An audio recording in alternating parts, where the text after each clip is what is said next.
بسم الله الرحمن الرحيم والمرسلات عرفا فالعاصفات عصفا والناشرات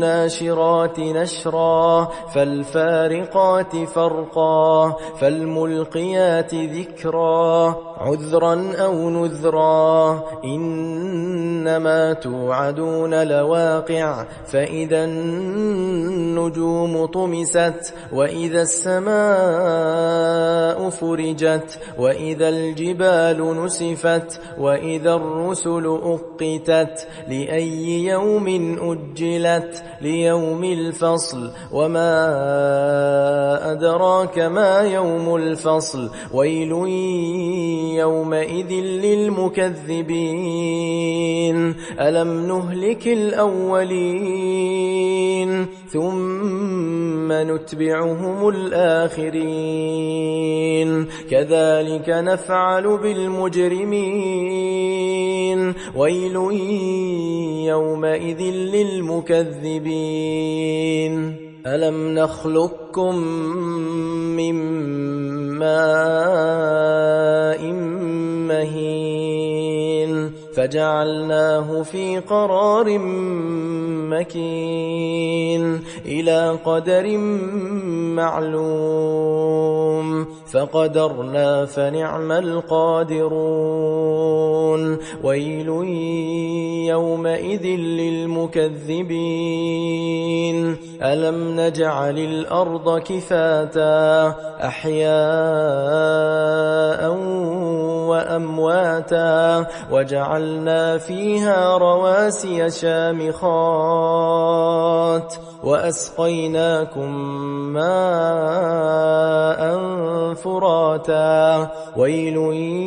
يومئذ للمكذبين انطلقوا إلى ما كنتم به تكذبون انطلقوا إلى ظل ذي 3 شعب لا ظليل ولا يغني من اللهب إنها ترمي بشرر كالقصر كأنه جمالة صفر ويل يومئذ للمكذبين هذا يوم لا ينطقون ولا يؤذن لهم فيعتذرون ويل يومئذ للمكذبين هذا يوم الفصل جمعناكم والأولين